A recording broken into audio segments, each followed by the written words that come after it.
Good afternoon, you're five. Hope you are all well. Yes. So we shall finish our session today on Mahabharat. That's what we have to do because this is our last lesson. In the next lesson, we shall do our revision work.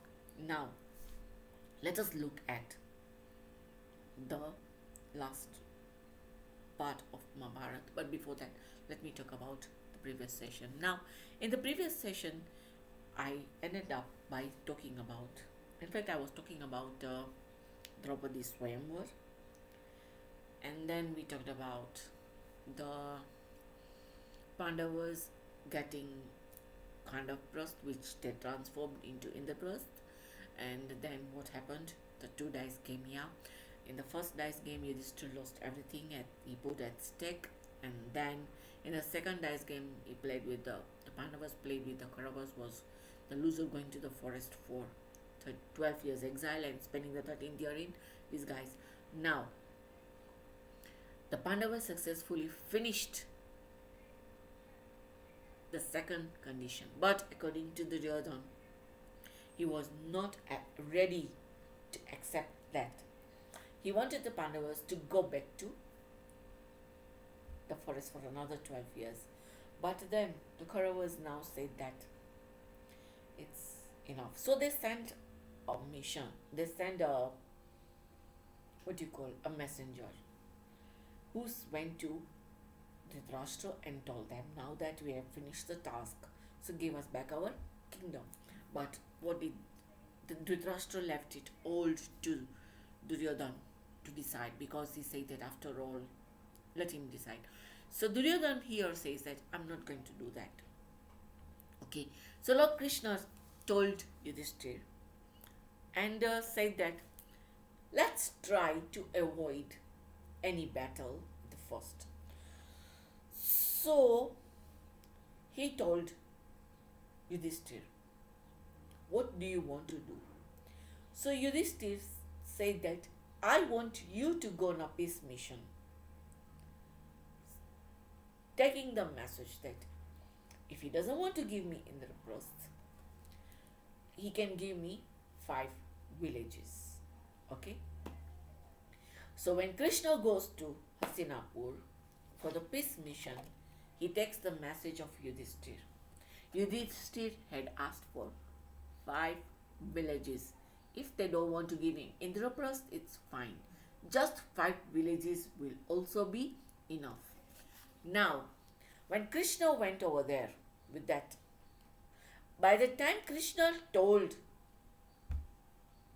Yudhishthir's proposal, Duryodhana was angry. And what did he say? Duryodhana's reply was, he will not part with land that even fits the tip of a needle.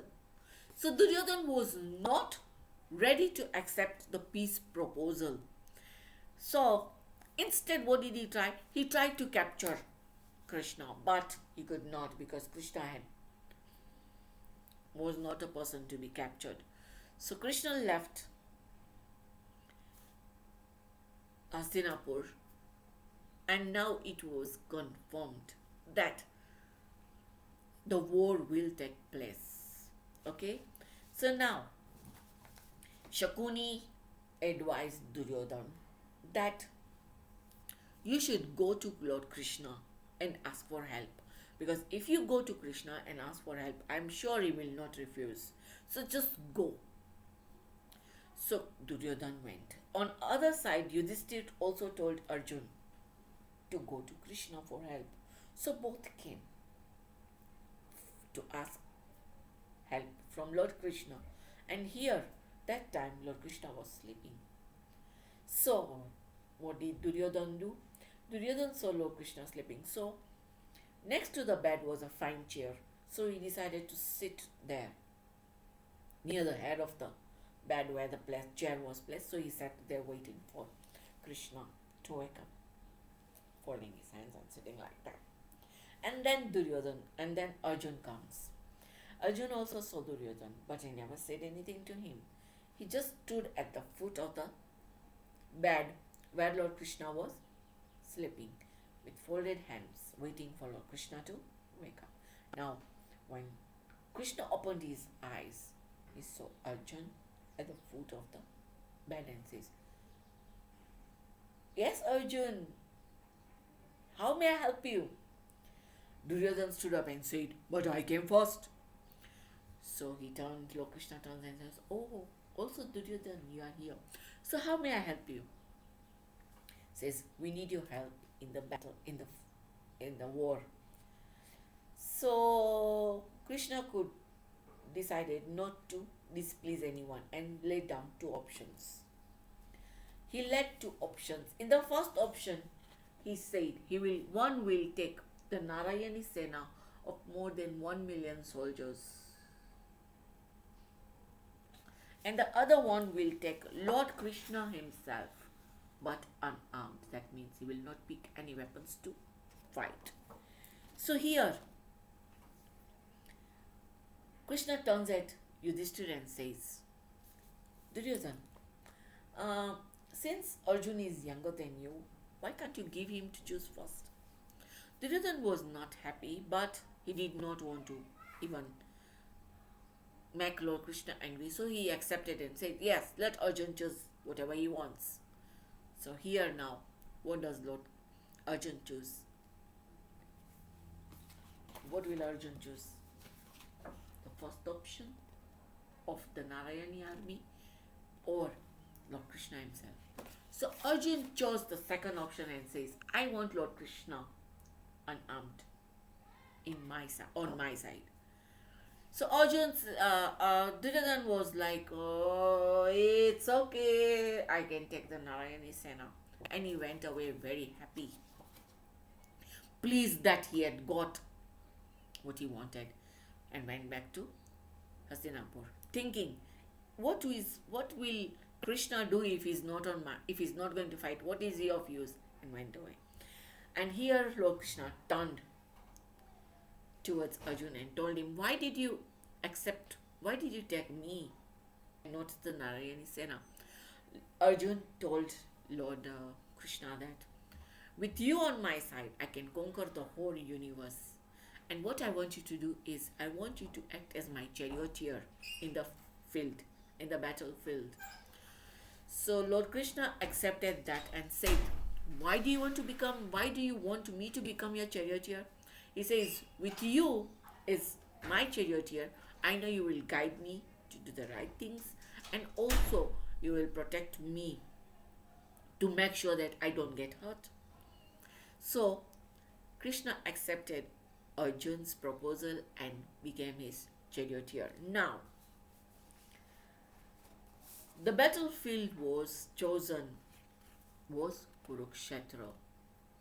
Kurukshetra was a holy place where most saints had already done their tapasya, the heart penance over there. So it was a holy place. So what was discussed over there? Now both the armies met, facing each other. On one side, the Kauravas, on the other side, the Pandavas. Now the Pandavas' army was bigger than the Pandavas' army.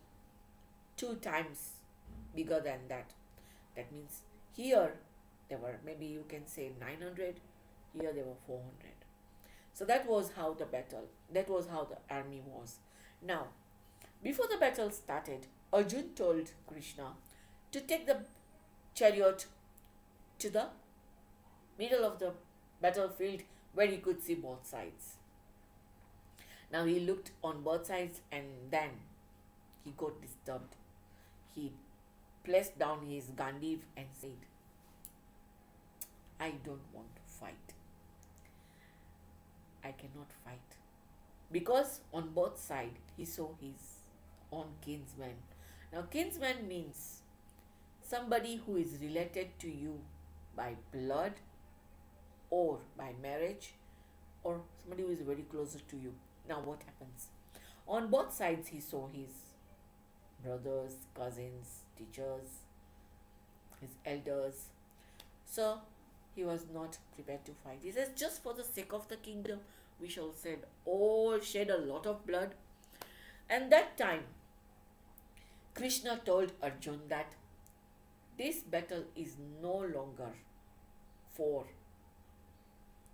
kingdom. It is the battle of right, yes, winning over battle of non-righteous.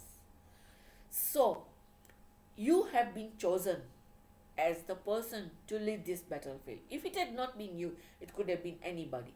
But now, it is you, time has chosen to do this. So, you will have to do that. She says, but I cannot do that. I am just, please guide me.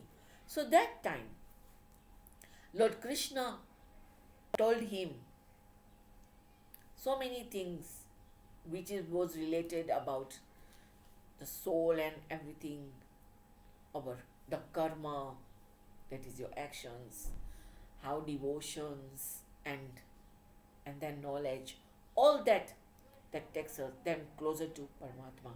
So now, in other sense, that message which Lord Krishna gave to Arjun, which is known as the Bhagavad Gita, was done there. Now,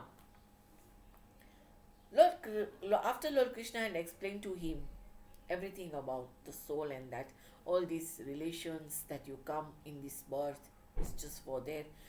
When you go to the next birth, you don't remember what your previous birth was, but your actions are carried to the next birth.